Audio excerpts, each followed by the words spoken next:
Ang Ginoo nagatugot sa aton kalutusan o kon kahulipnan, captivity and defeat.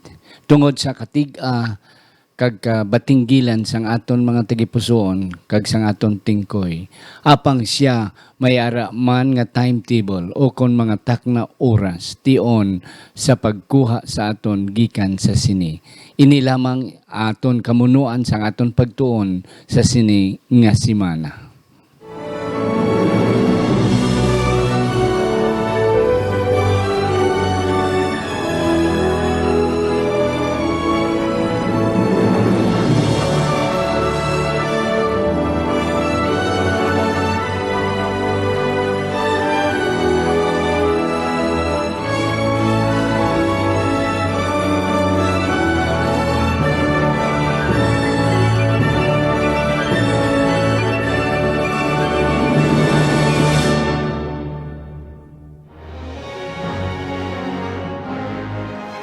Ang pagtuon subong ang semanal nga paghusisa, pagbusisi, pag-review o kon pagtalakay sang aton leksyon sa eskuela sabatika. Kaginig na dala sa inyo sang Media Ministry Department sang aton Iglesia diri sa Central Philippine Adventist College sa Alegria, Murcia, Negros Occidental, Philippines. Ako si Pastor Luisito Tomado, ang inyo nga masunson nga host. Kag sa siningation, ako nagapasalamat nga akon upod subong ang aton former dean sa School of Theology, kag ini siya amo ang in charge sang aton Old Testament studies kag languages sa aton School of Theology diri sa CPAC. Wala sang iban si Pastor Victor Montaño. Pastor, mayong adlaw sa imo. Mayong adlaw man, Pastor Tomado. Pastor, ari na kita sa aton leksyon numero 1 sang aton fourth quarter. Kag ini, Pastor, nga mga leksyon kag mga aton nga talakayon, Pastor, bagay gini sa imo. Kay ara gid ang imo yang nga ano ning studies, ang imo nga expertise sa Old Testament kag sa mga languages, historical background sang aton mga prophets kag mga mga katawan sang Ginoo sa unang mga panahonan. So, Pastor, salamat sa imo nga pag-accept sining nga invitation to be with us right now, tungod kay nagatanaw kami sang imo expertise sa mga historical background sang aton sang katawan sang Ginoo. Yes, ari na kita, Pastor. Apang sa hindi pa, Pastor, aton anay tamyawon ang aton mga kauturan, labi ng aton mga alumni sa CPAC diri sa sulod sa Pilipinas kag sa Gwa sa Amerika, sa may Middle East, sa may Canada, sa Europa, kag sa iban pa nga mga bahin sang kalibutan. Ang aton mga faculty and staff diri sa CPAC, ang aton successful nga week of prayer nga bago lang, we praise God nga kadamo sang aton mga estudyante nga nagbaton sa Ginoo, almost 50 kabilog nga mga estudyante nga nagbaton sa Ginoo sa sining aton successful week of prayer. So nagapasalamat kami sa kay Pastor Hisbon Buscato, ang aton worker sa South Philippines, kaupod man ni Pastor Eugenio de la Piña, ang aton nga speaker sa high school department. Simultaneous nagdungan ini, Pastor. So we are thankful for them who came and help us in our spiritual refreshment diri sa CPAC. Pastor, aton anay sugdan ang aton nga pagtuon pinagi sa pagpangumuyo. Aton idoko ang aton mga ulo. Maluluyon kag langit no namon nga Amay, sa sinigid nga tiyon nagapasalamat kami sang imo pagpakig-upod sa amon samtang kami magatalakay magabusi si sining leksyon sa sining first Sabbath of the fourth quarter. Ginatugyan namon ini nga pagtuon kag pagtalakay sa sinigid nga tiyon sa ngalan ni Ginoong Hesus nga amon manunubos. Amen. Amen. Yes. Pastor, sa hindi pa ko maghatag sa imo sang first blood mahitungod sa aton introduction, akton anay basahon ang aton sadsaran nga teksto nga makita sa Esdras kapitulo 1 bersikulo 2. Amo ni ang ginasiling sa may Ilonggo. Amo ini ang ginasiling ni Ciro nga hari sang Persia. Ang Ginoo nga Dios sang langit naghatag sa akon sang tanan nga ginharian sang duta. Gagintulinan niya ako sa pagpatindog sang iya sa iya sing balay sa Jerusalem nga yara sa Huda. Kabay pa ang Dios magapakamayo sang aton sadsaran nga teksto. Pastor, ari na kita sa pagtuon naton the Gospel of Ezra and Nehemiah. Okay. Ang gospel, masiling kita, ang mayong balita. Nga despite nga sila nahimong captives ang mga Israelinhon, kag ang mga Hudiyo, halin sa kay Nabucodonosor, kag nagbulos ang Medo kag Persia, and then amuni ang mga propeta nga ginpadala sang Ginoo sa pagfulfill sang iyang nga mga saad kag sang iyang nga mga promises sa pagkuha sa iyang mga katawan gikan sa fulfillment. Pastor, yes, the gospel, okay. Mayong balita nila nga aton matun-an sa sining libro ni Esdras kag Nehemiah. Yes, Pastor. Ano ang imo at least mahatag mga introduction sa atong mga kauturan why God has the gospel, mayong balita sa sining sa ilang adwa despite they were there being captives. Madamong yung salamat sa sining nga palamong kutanon na Pastor Tomado. Matuod nga mayong balita ini nga natabo sa ila. Yes. Kay sa sining nga panahon kung aton tun-an ang historya, yara sila sa ginatawag nga captivity o kaulipnan. Nagginhambal dira sa Jeremias 25 versikulo 11 kag 12 nga they will remain captive for 70 years. Yes. Klaro ina nga ginhambal ni Jeremiah.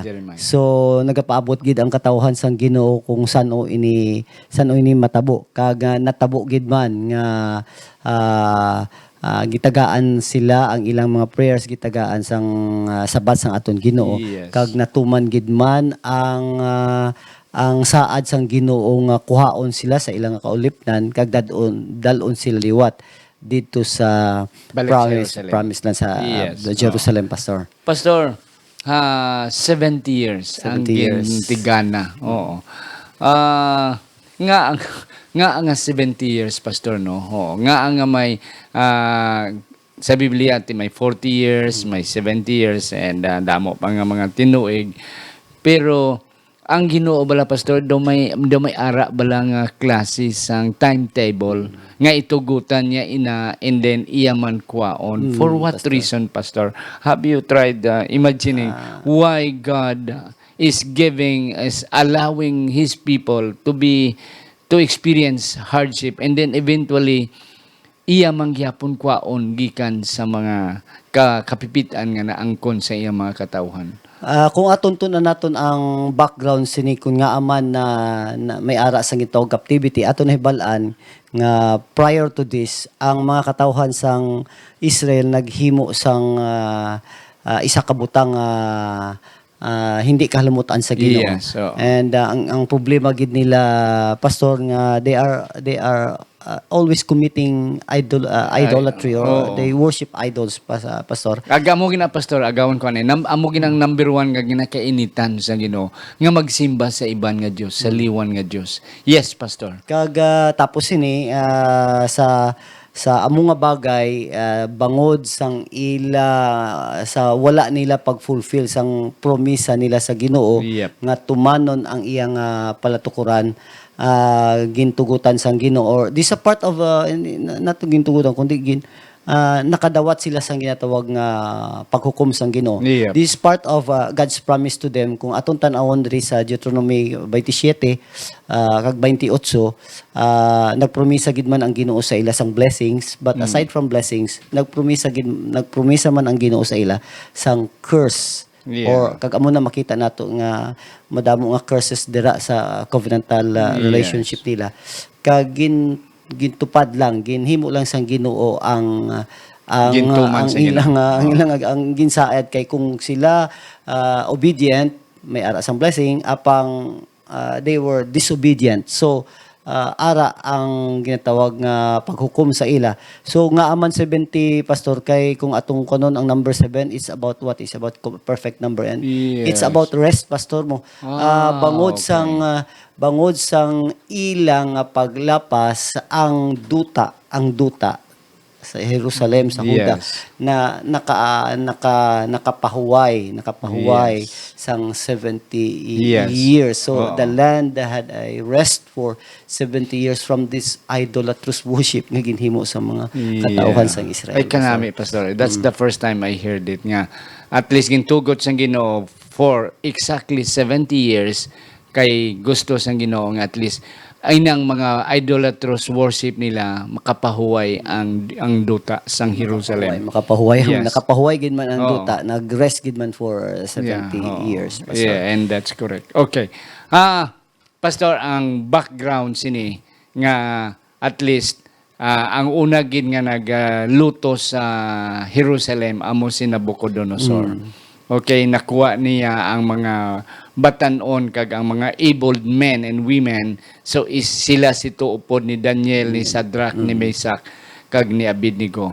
And then ang history nga nga ginlutos naman ang Golden Kingdom ni Nabucodonosor sang Silver Kingdom ni Darius kag ni Cyrus. Okay, hindi lang nato na masaysay gid kung paano, but at least na-perde nila. And then now ang punto, pastor, nga akon man nakuha dre nga when God fulfill His promise, bisan ang iyang mga kaaway kag kaaway sang iyang mga katawan, ginagamit sang Ginoo to fulfill His promise, that His promise will be made true. So God is using instruments, even the enemies of heaven is being used by God to fulfill His promise. Kag-amo ni ang natabo, pastor. Yes. Matuod na, pastor. Ang Ginoo, He is a God of justice. Kag kung makasala ka gani, hindi gin magpiyong ang Ginoo. That's correct. Himuon tapuson niya gid ang sala. So gingamit sang Ginoo ang Babylonia nga instrumento sang iya nga paghukom against sa iya nga mga katawhan. Kag ang Ginoo consistency ni pastor kay sang nakasala man ang Babylonia, gigamit man niyang Medo-Persia. Okay. Ang gigamit man ni sang Ginoo ang Gresya, and so on and so forth. So amo na sang nakasala ang Canaanites, gingamit man sang Ginoo ang iya nga mga katawhan para tapuson man ang mga Canaanites. So ang Ginoo consistent sa iya nga promisa nga may himuon gid siya against sa sala sang mga tao bisan pang iyang mga katawhan. May paghanot ang Ginoo kag may pagpalangga man ang Ginoo sa pastor. And that's it. Pero kung hindi lang tani magpakasala ang mga katawhan niya, kag hindi lang maglapas ang iyang mga sugo, hindi man tani Ginoo magamit sa iyang nga latigo. Oo. Pero every time nga ang Ginoo magamit sang latigo, it's really painful, sakit gidya. But nevertheless, may paumpaw ang Ginoo. Kag ini, pastor, ang kanami lang diri kay si Ezra, even si Jeremiah ang nagprophesy sini, nagtagna sini. Ezra was a scribe, isa siya ka manunudlo, kag nagatuon siya sang Biblia. We later on aton mabalaan kung ano ang background ni Ezra. But nevertheless, ang ako nakita diri nga Ezra had been studying the scripture, and now iya na nakita nga this is about time that the 70 years is over. Kag nangamuyo siya, kag at least amo na ang naitabo. And then there were 3, pastor, hindi ba? 3 ka mga releases nga mga pagpasiguli ang aton ang nahitabo sini. Kag karon nga semana we will be studying the first and the second, and next week we'll be studying the third. Kag ina niya kay Hinimihiyas naman ina na fulfill. Yes. Ano ni pastor ang first release, ang first return of the Israelites? Sino ni ang mga katawhan nga na-involved diri? Kung ato tanon ang record, pastor, sa panahon panahon ni Zerubbabel, okay, sa panahon ni Zerubbabel, diri makita naton nga may ara sang ginatawag nga first release sang mga katawhan sang Israel, okay, sang 537 36 BC. This was the first return. Nagbalik ang ang mga katawhan bangod sa mando man ni Cyrus the Great nga pabaliko niya ang iyang ang katawhan sang Dios, pastor. So ara ang first release, and then sa pagkatapos ini sang panahon naman ni Artaxerxes I sang 457 BC, ara naman ang ginatawag nga second release nga sa diin amo naman ang grupo ng Ezra. Oo. Kag sa tapos ini sang ginhambal mo nga may ara third release, return of the captives amon sa panahon naman ni Nehemiah. So makita naton nga may tatlo ka mga pagbalik. Sort of an Exodus. May three bats. Balik dito sa sa Jerusalem. Pastor, ang ako natingalahan diri kay you see, si Cyrus amo ang nag-una decree nga magbalik ang mga Israelinhon balik sa Jerusalem. And sa record naghambal nga there were more or less 50,000 people went back to Jerusalem upon the decree of Cyrus. Ang akon pastor may punto diri bala nga may ara balang tao nga nag-remind kay Cyrus nga maghimo siya sang decree, or it was just Cyrus' volition upon the inspiration of heaven nga mag-decree siya nga papulio na ang kiti wala man ni gatuon si Cyrus ang scripture mo. Wala man ni siguro kabasa sang prophecy ni Jeremias. So sa imo nga study, pastor, was there a prophet who reminded Cyrus, or it was just Cyrus through the Holy Spirit who made the decree? I believe I believe, pastor, nga ang Ginoo nag-impress ini sa kasing-kasing sa heart ni Cyrus nga nga ipabalik ang iyang mga katawan. Actually, kung atong tanong si Cyrus siya, he is doing it from the out of his political will. Gusto niya nga ma-please ang mga katawhan mo. Gusto niya nga at least mahumot siya sa mga katawhan, wala sang rebellion sa iyang ginharian niya. Gusto niya man nga may aras ang peace and prosperity. So ang himuon niya, of course, ipabalik niya ang mga tao dito sa ilang ginhalinan. Actually hindi man gid siya ang nagdala sang sina ang mga katawhan. It was the kingdom of Babylon, sinubikod ng Sorman. So pinaagi sini makahatag siya sang pabor dito sa mga tao, kag tagaan niya man pabor nga makasimba, makabalik man sila sa ilang makasimba sila sa ilang Dios, sa mga Dios nila. So gani pinaagi sini, I believe that God was also impressing the heart of Cyrus to do these things. Sa aton nga leksyon, pastor, ang authors ng leksyon naghambal nga God moved Cyrus the Great to have this kind of decree. Kaga with reason, pastor. Kay si Cyrus sa imong ginambal kanami to sa imong nga punto nga gusto ni Cyrus nga ipahamuot, i-please ang iyang mga ginharian nga iyang nahimo nga na-captive niya. Ang mga nasyon nga nasakop niya. And then there was even some rumors nga ang Ehipto mag-rebel against sa iya, nga magbatok sa iya. So one of the strategies of Cyrus is to make these other nations to happy, so that nga mabuligan siya nga kun in kaso tumanon sang Ehipto ang ilang plano sa pag-away sa kay Cyrus, damo sa mga nasyon nga mabulig sa kay Cyrus. And one of that is, of course, nakita niya ang pagkaimportante sang Jerusalem nga iya nga manginalay o kung malipay niya kag makuha niya ang simpatiya sining mga katawhan. And that's it. So kag ang leader sina pastor amo si Zerubbabel kag si Joshua the high priest. The high priest nga amo na siya. And then there were 50,000, more or less 50,000 who went with them. Kag hindi lang pastor, ang mga bisel atong mga ginpangkuha, ginpanglot ni Nebukadnezar halin sa Jerusalem nga ara na subong sa may Medo-Persia. Probably balik to sila gintugutan ni Cyrus nga ibalik tong mga golden bisel kag mga kwan ang ara sa sulod sang templo. Kag pastor, may harap ako sang igatugda diri No, I believe nga may isa man ka propeta nga nagabulig sa pag sa nga matabo ining ginatawag nga 70-year prophecy nga matuman after 70 years prophecy. Kung atong tanon ang atong leksyon nagahambal nga si Daniel isa man ka paagi sang Ginoo nga sa diin pinaagi man sa iya nga pagampo, nagaampo siya kung basahon naton ang Daniel 9, makita naton nga ang prayer ni Daniel isa man ka butang nga naghatag man sang katumanan sina nga tagna sang Ginoo sa iya nga mga tawhan out of the prayer of that righteous person. Yes, so si Daniel isa man kay sa siningation si Daniel buhi pa pastor sang perdi sang Medo Persia sa Babylonia. And Daniel dito gani na siya si Daniel nga ginhaboy sa langob sang leon. It was in the Medo Persian Empire, isn't it? So amo na siya. So, most likely, Daniel had also contributed in the fulfillment of that prophecy nga naghatag kay Cyrus ang dugang pang inspiration for Cyrus to allow the people to return back. Yes. Ari na kita, Pastor, sa second batch in which Ezra himself amo ang nag-lead out sini. Nan.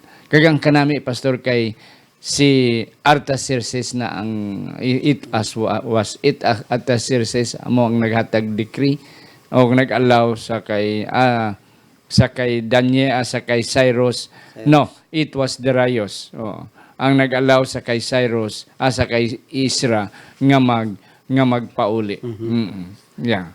So amo na, Pastor. And then Ezra went back. Pero ang ilang kadamuon, Pastor, is not already the same as the first batch. Bisan jutay lang. But at least, sa sining punto, Pastor, si Ezra was introduced kung sino siya. Oo. Na. So, kung aton gid itrison ang Biblia, ara dagin enumerate ni Ezra mismo ang iyang lineage. Kag kung ato na itrison gid balik dito masangko nga si Aaron amo ang iyang isa sa iyang mga forefathers. Yes, Pastor. Ang kalainan, Pastor, sang first decree kag second decree amo ni Pastor sang ginhatag ni Cyrus the Great ang first decree, it was the rebuilding of the temple. Okay. Pag-rebuild lang to sang templo. So gin-rebuild nila ang temple pagkatapos makita naton nga nadidikar gid man ang templo. Apang ang problema, Pastor, kay wala pa sila sang ginatawag nga autonomy. Wala pa sang rebuilding of the walls of Jerusalem. So sa decree ni Artaxerxes ang 457 kag amo man ni ang sinugdanan sang aton nga 70-week prophecy sa Daniel nga from the issuing of the decree to rebuild Jerusalem. Okay, no? Diri natabo ini sa panahon ni Ezra. Sa panahon ni Artaxerxes, Pastor. So gintagaan not Darius. Not Darius. So but Artaxerxes. Okay. Yes. So gintagaan na sila sang gin-rebuild ang Jerusalem, ang city mismo, okay, including the wall of Jerusalem, no? Gitagaan na sila sang autonomy nga makagovern sila sang ila kaugalingon man nga. Okay. And that's the difference. Amo nang diferensya sang first batch. Sang first batch kag second. Pero ang nagbalik sa second batch gamay lang. Oo. Sa first batch mga 50,000, pag abot sa second batch mga pipila lang ka, wala gani kaabot 10,000, mga 5,000 lang. So makita naton nga ang iba nagpabilin gid man. Si Daniel nagpabilin.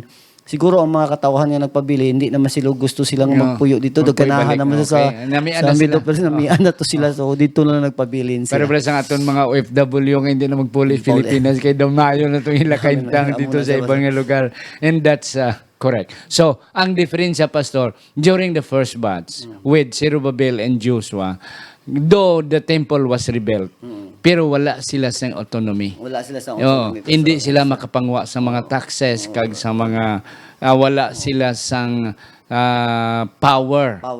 Wala sila sang kasuguan nga ila. Nilang But during the second batch, Ezra was allowed by Artaxerxes nga tagaan ta kamuna sang inyo nga autonomy, sang inyo gahom sa paghimo sang inyo kaugalingon nga pagdumala sang Jerusalem kag sang Huda. Yes, so forth and on. So dira kita nagbase sang 457 naton sa 2,300 years prophecy naton. Yes. Okay. So sa akon ginhambal, Pastor, nga at least ang punto nga si Ezra may ara nga lineage being the priest and a scribe. Oo. Kag amo na ang aton nga leksyon, pastor, naghambal nga tama ka importante gili kung may ara kita sina nga mga talento o kung may mga title kita about being a scribe. Oo. Kay siya mismo bisan in captivity siya nagatuon kung anong may tabo kag kung ano ang mga prophecies nga ginhimo, and then ang mga fulfillment may tungod sini. Ang isa ka scribe pa sa sina nga panahon dako gid ang mabulig sang kwan mo, mabulig sa mga katawan sang remember nga budlay ka tama sa ila ang paghimo sang libro, wala sang printing press, so nagasalig lang sila sa memorya nila, no?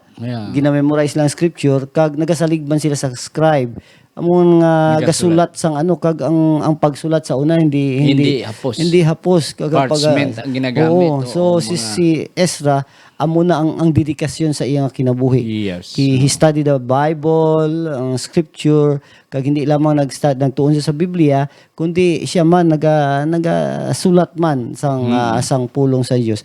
Siguro, pastor, bangod sa training ni Ezra, amo ni nga nakitaan man sang Ginoo nga sarang si Ezra nga makadumala sang sining mga grupo sang magabalik sa ikaduhang paation. Kag amo ni pastor sa aton nga Thursday nga leksyon, the importance of education. Oo. Nga mahimon, pastor, bala nga may mga manugwali kita nga wala proper training, gawali man na sila. Mga lima naton nga wala kaagi college. So may isa gani ko ako nahibalaan, pastor, nga wala siya kaagi eskuela, igo lang gid siya magpirma sang iyang ngalan. Hindi sa kabalo magbasa, ginapabasa niya lang sa iban ang Biblia, pero naka-converter, naka-aser sa isa ka doktor nga nahimog Adventista. Praise the Lord. Pero pastor, and that's good and that's really acceptable, but it will really a different one when one is really properly trained. Kung nakatuon pagid. Kag nakatuon, kag nakagraduate. Mas damo pagid, mas dako pagid ang iyang mahimo. And this is what happened to Ezra. Nga si Ezra, gingamit siyang Ginoo because of his training, because of his talent, because of his ingenuity, kagang iyang pagka-id sa pagbasa sang skriptura that made him a leader. Kag di pinagi sa iya, gintagaan sila sang autonomy to govern themselves. Capable siya sa pagdala kag kaya niya nga dalhon ang mga katawhan sang Ginoo tungod sa iyang training kag background niya, pastor. I really agree. Yeah, pastor, at least daw ato na nasaysay ang background sa aton leksyon 1. Pastor, wala na kita panahon. Word, pastor, halin sa imo. What can you give our viewers lesson coming from the experience of the Ezra and then siyang aton lesson 1? Sumala sa ginhambal mo kay pastor, ang Ginoo may kaugalingon siya nga timetable para sa iyang katawhan. Ang aton lamang himuon mga kauturan nga dapat kita may ara kita sang batasan nga we need to wait. Let's hope in the Lord. Because we believe that the Lord will always fulfill His promise.